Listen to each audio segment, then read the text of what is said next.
cambios profundos en nuestro país, sino que también contribuir a normalizar la situación económica, social y política de Chile, estabilizar la economía de nuestro país y poder también volver a crecer. Y por eso es que hemos ido combinando distintas medidas para lograr esos objetivos de cambio y estabilización al mismo tiempo. Y en cuanto a la agenda de cambio, nos propusimos sacar adelante el royalty minero, el royalty que ya es una realidad, que empezó a beneficiar a más de 300 comunas de nuestro país. Estamos hablando de 12 millones de compatriotas que les va a llegar los recursos de la minería, del cobre particularmente, pero de toda la actividad minera en general. Y eso se va a traducir concretamente en recursos de libre disposición a más de 300 municipios. ¿Qué quiere decir que son de libre disposición? Es que los municipios, sus alcaldes y alcaldesas, van a poder orientar los recursos del royalty para mejorar la seguridad de sus barrios, si así lo deciden, para mejorar la infraestructura de las calles, de las veredas, la iluminación, para mejorar las escuelas, para mejorar la salud, para mejorar, por ejemplo, el acceso al agua potable rural de las comunidades. Es decir, son recursos que van a apuntar necesariamente a la mejora de la calidad de vida de nuestros compatriotas. Más de 12 millones de personas, más de 300 comunas como Andacollo, Catemu o Cabildo van a ver aumentado más de un 15% sus presupuestos.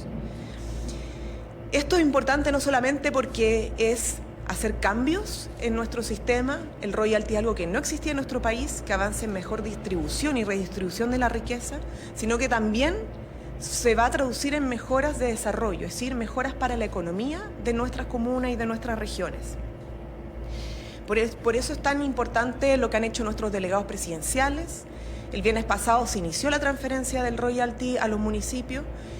Los delegados presidenciales en todas las regiones han estado pudiendo comunicar a los alcaldes y alcaldesas cuántos recursos van a llegar a cada uno de los municipios para que ellos determinen cómo se van a invertir en sus territorios. Y esta semana evidentemente estaremos siguiendo con una información acabada y territorializada para que los vecinos y vecinas sepan concretamente cuánto está llegando a sus comunas y cómo finalmente se van a poder gastar esos recursos de acuerdo a las decisiones que tomen sus autoridades locales. En segundo lugar, litio. Litio también ha sido parte de las agendas de cambio que hemos empujado como gobierno porque entendemos la importancia de este recurso que es estratégico para el desarrollo de Chile y del mundo. Tenemos una de las principales reservas a nivel mundial de litio.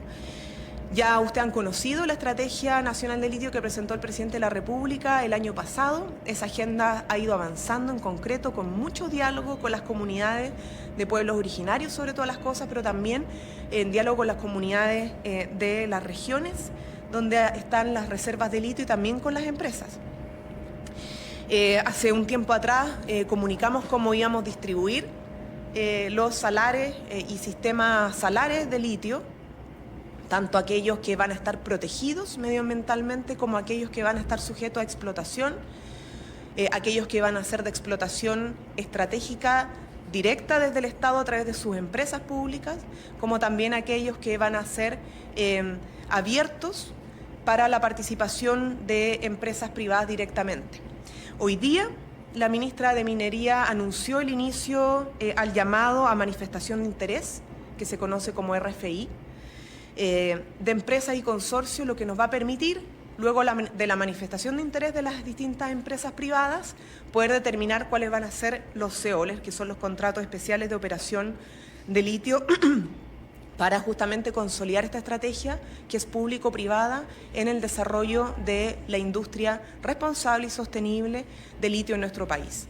Eso es una buena noticia en materia económica, eso facilita evidentemente las inversiones de capitales, tanto nacionales como extranjeras, principalmente en este caso a propósito del giro que tiene el litio y de la experiencia de empresas internacionales en esta materia.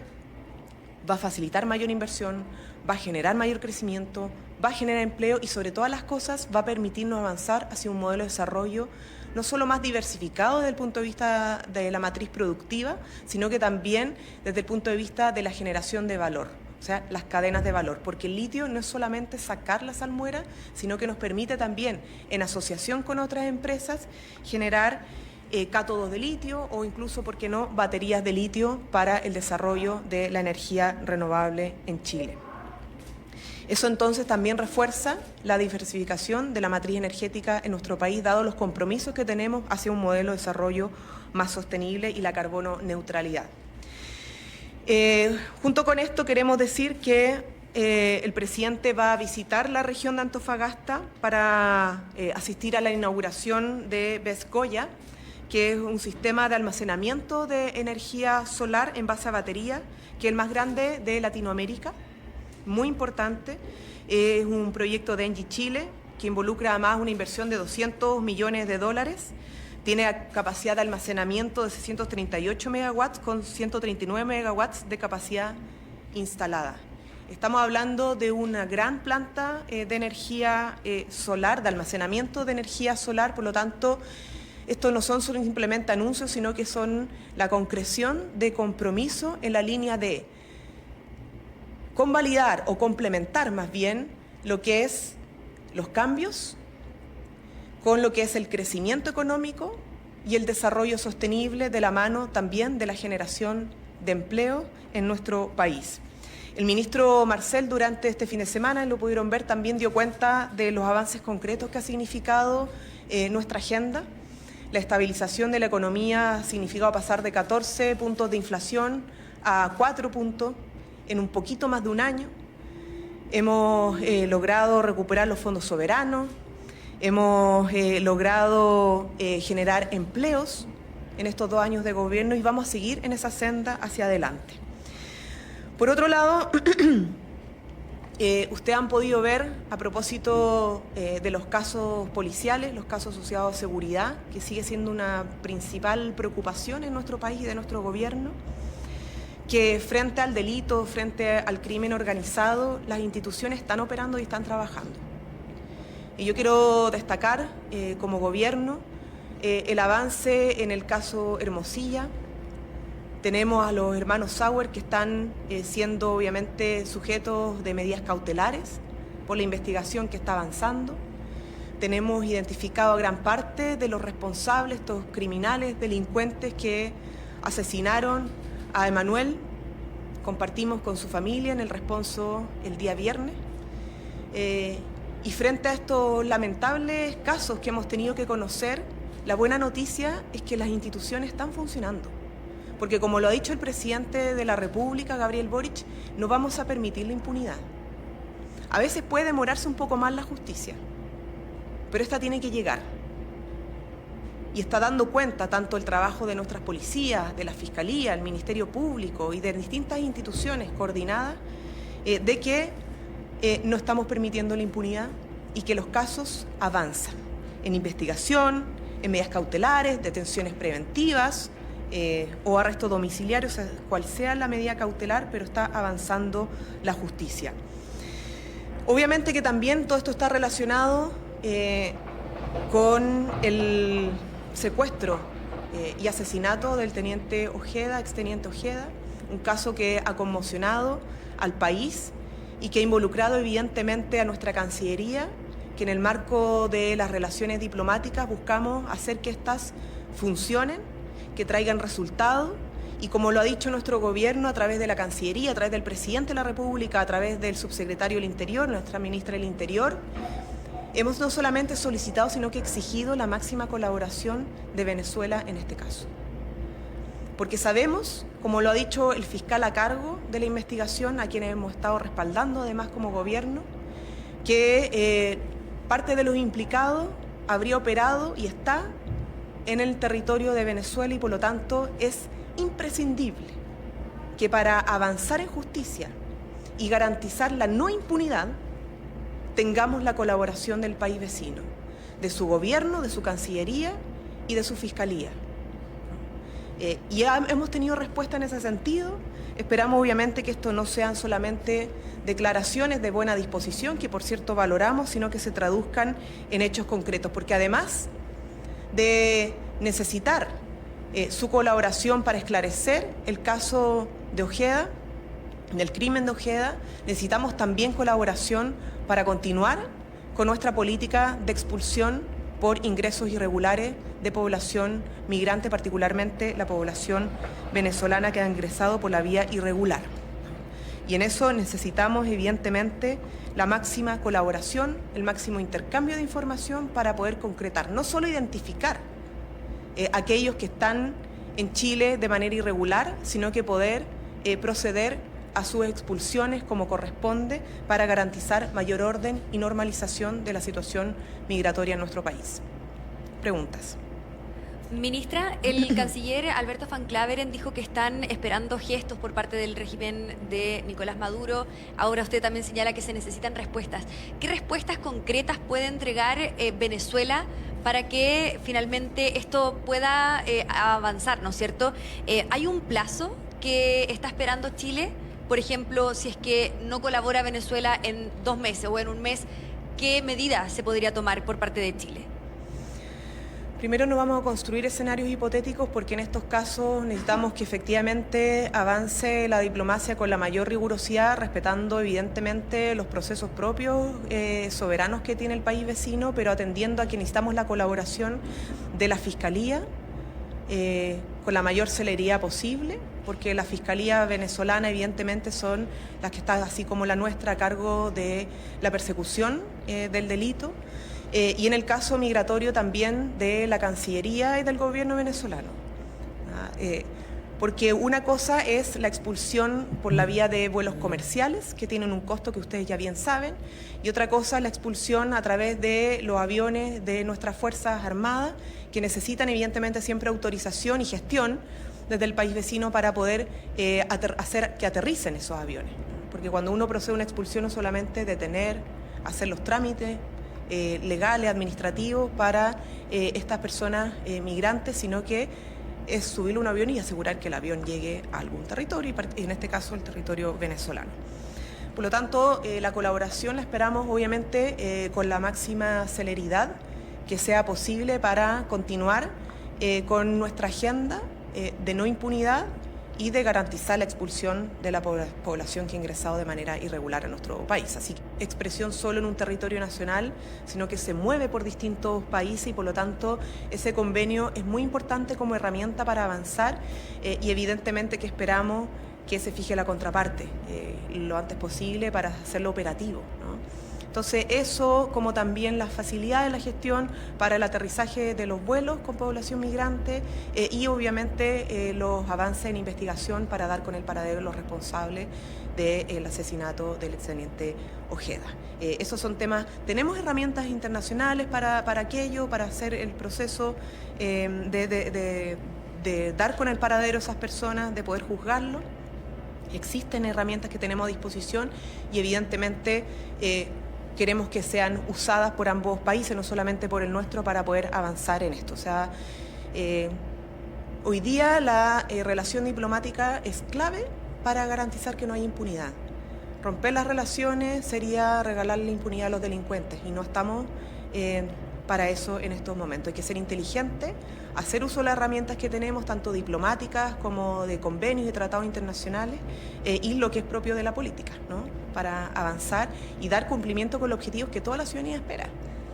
Que haya justicia, que no haya impunidad, que el tema migratorio vaya resolviéndose lo más posible. Eso significa materializar las expulsiones, generar mayor orden en nuestros países en ese sentido, y para eso estamos recurriendo a estas herramientas. Una es la diplomacia.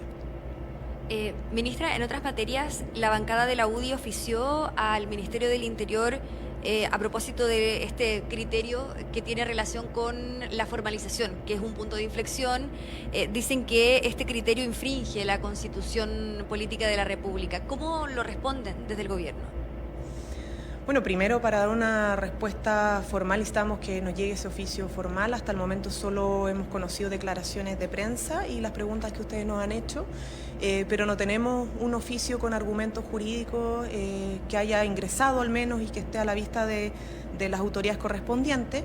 De todas maneras, yo quiero recordar que la nominación y remoción de las autoridades unipersonales que son de cargo al presidente de la República, es decir, que designa el presidente de la República, solo dependen del presidente de la República, y eso es lo que garantiza la Constitución, ¿no? Son facultades exclusivas del presidente cuando nombra a una autoridad de confianza, como cuando le pide dar un paso al costado. Ministra, en relación con las declaraciones del senador José Miguel Insulza, él decía que no es que Venezuela no esté recibiendo a los migrantes irregulares, sino que en Chile no los están enviando. Queríamos saber cómo finalmente se pueden entender estas palabras, a pesar de que usted comenta que se están haciendo gestiones con Venezuela para avanzar en la migración irregular. Lo que él dice es totalmente lo contrario.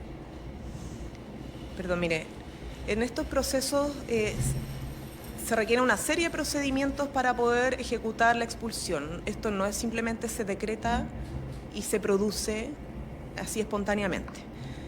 Requiere primero los controles respecto a la población migrante que ha ingresado y que está en nuestro país de manera irregular. Hay procedimientos de expulsión que son judiciales y otros que son de carácter administrativo que hay que tramitar. Muchos de ellos se han estado tramitando, evidentemente, y tenemos tramitados muchos de esos, pero para efectuar la expulsión, es decir, que un vuelo despegue y luego aterrice, hay que hacer la gestión completa. No basta con subirlos a un avión si luego no tiene ese avión donde aterrizar. Por lo tanto, van de la mano la expulsión administrativa judicial con la gestión con el país vecino para que pueda esos aviones que llevan población migrante poder llegar al país de origen.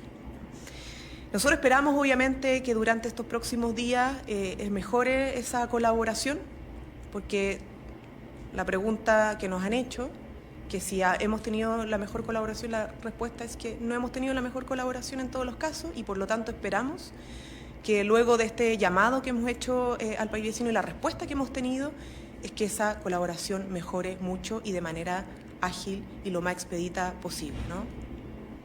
También hay algunas propuestas, como por ejemplo la del diputado Daniel Manucheri, que apunta a prohibir el ingreso de venezolanos por 2 años y restringir los envíos de dinero a Venezuela. No sé si esa propuesta la han evaluado o la recibieron. Miren, estas cosas como gobierno estamos recurriendo a la mayor cantidad de instrumentos de la manera más inteligente posible para lograr los objetivos.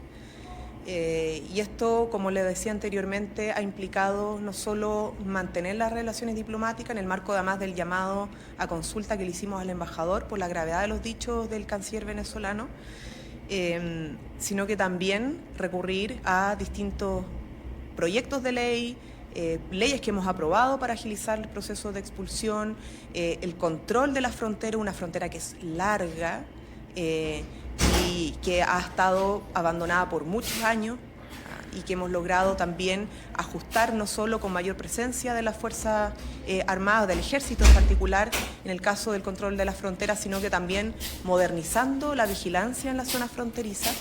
Por lo tanto, nuestro gobierno está preocupado de tener una agenda lo más inteligente posible para lograr los objetivos. Sabemos que hay preocupación, dado estos casos, de poder tener iniciativa por parte de parlamentarios, de ir un poco más allá, pero aquí requerimos que la evaluación de todas las propuestas y las herramientas sean propuestas que logren los efectos deseados, que es realmente generar un control, que es realmente hacer más eficiente el proceso de expulsión, tanto administrativa como judicial, y en eso hemos estado trabajando como gobierno. ¿Cómo está, ministra? Buen día. Buen día. Ministra, hoy es una jornada clave por la definición que se dará sobre la presidencia de la Cámara de Diputados, y el gobierno hizo numerosos llamados a respetar el acuerdo. En el Congreso el ministro Elizalde agotó todos los canales de diálogo con votos que estaban indecisos. Le quería consultar, considerando todos esos esfuerzos del Ejecutivo, ¿sería un fracaso que la testera quedara a cargo de la oposición? Sería un fracaso de la política en sí misma, ¿no? En esto tenemos una línea muy clara que le hemos dicho desde un principio como Ejecutivo.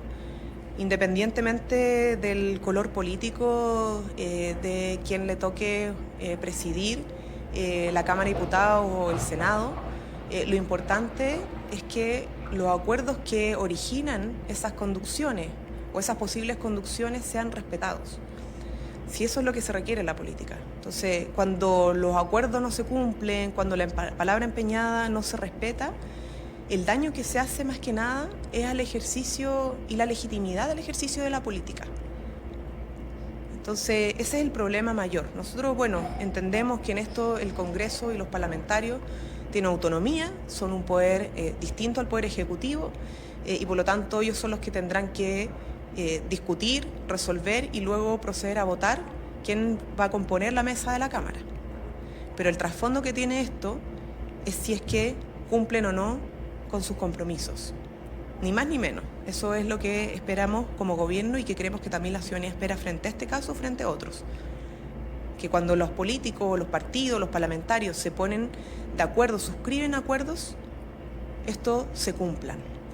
Y en eso esperamos que también los acuerdos que alcancemos en materia de pensiones, que esperamos que se alcancen prontamente porque ha costado, también se puedan cumplir, porque uno de los temas más sensibles hoy día es qué vamos a hacer con nuestros pensionados y pensionadas que todavía siguen teniendo y recibiendo pensiones muy bajas para sobrellevar el día a día en sus hogares.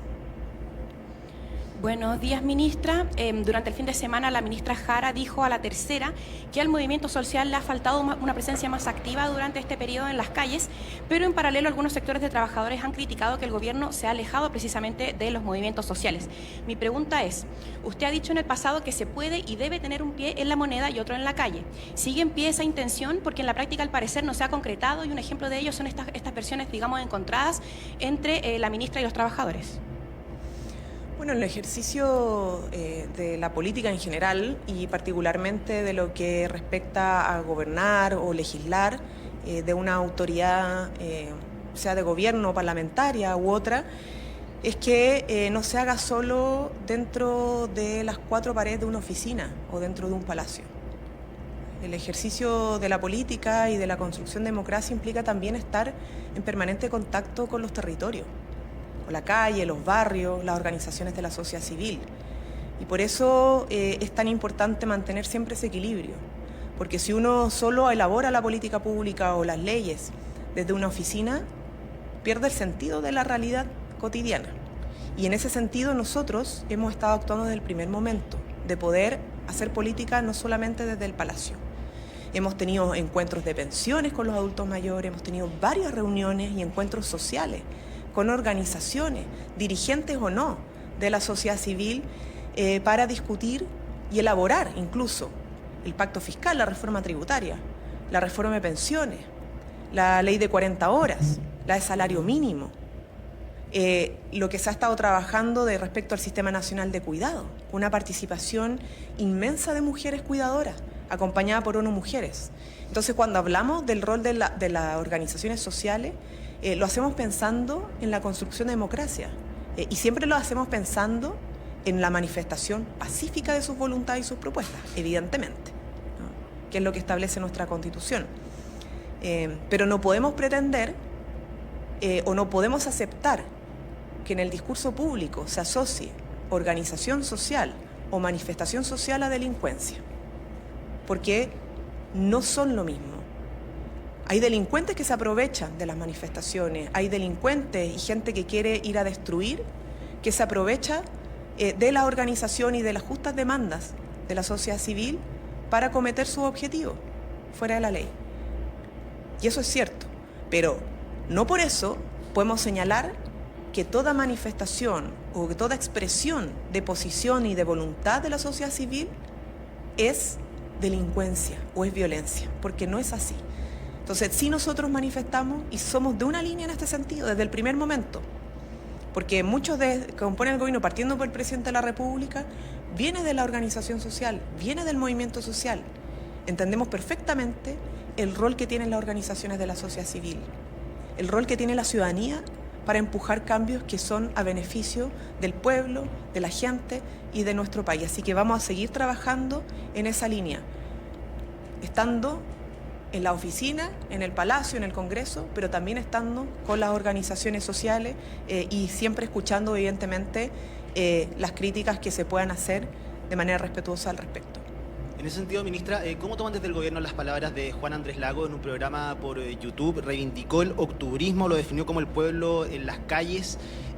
¿Son compatibles con el cargo que tiene él como asesor del Ministerio del Interior, este emplazamiento que hace?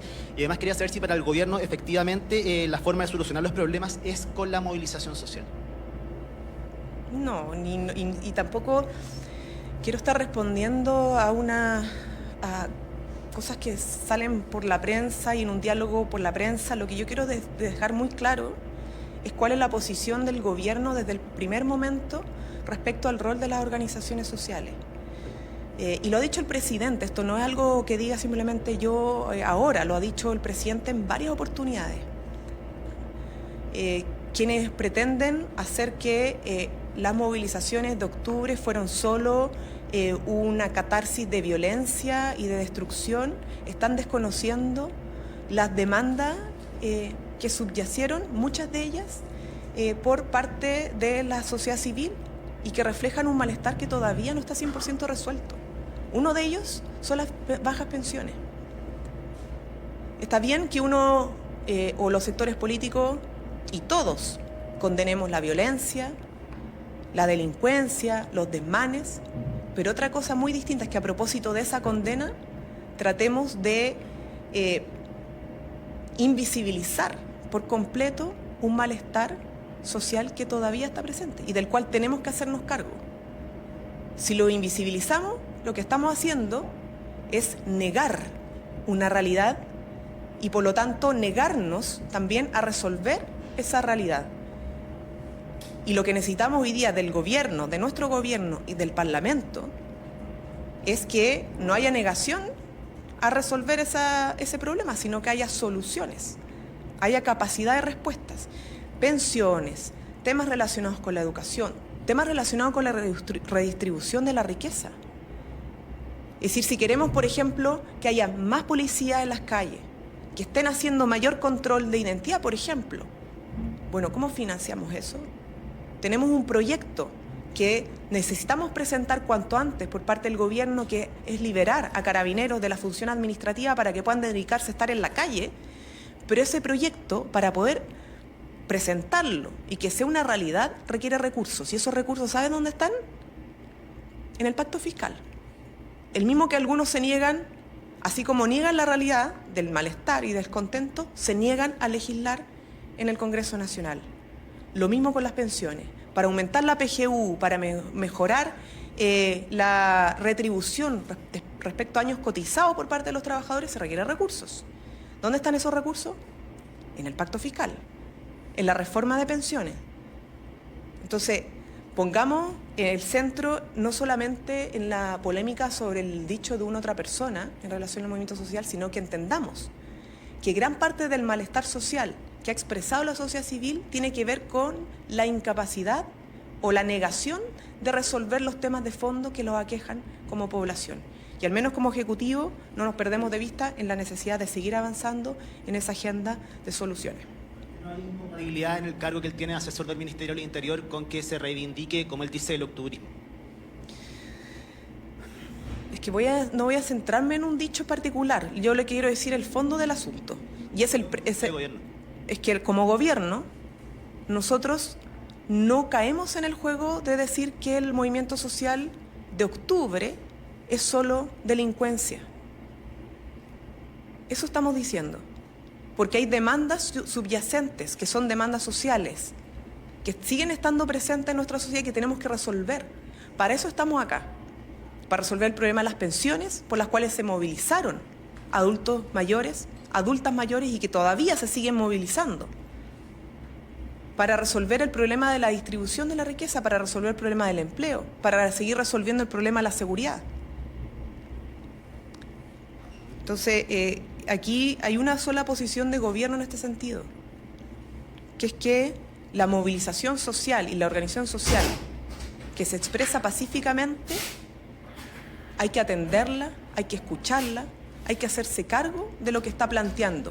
Y eso es parte del deber de quienes estamos en política, sea que estemos en gobierno o que en el Parlamento. ¿Ya? Bueno, muchas gracias.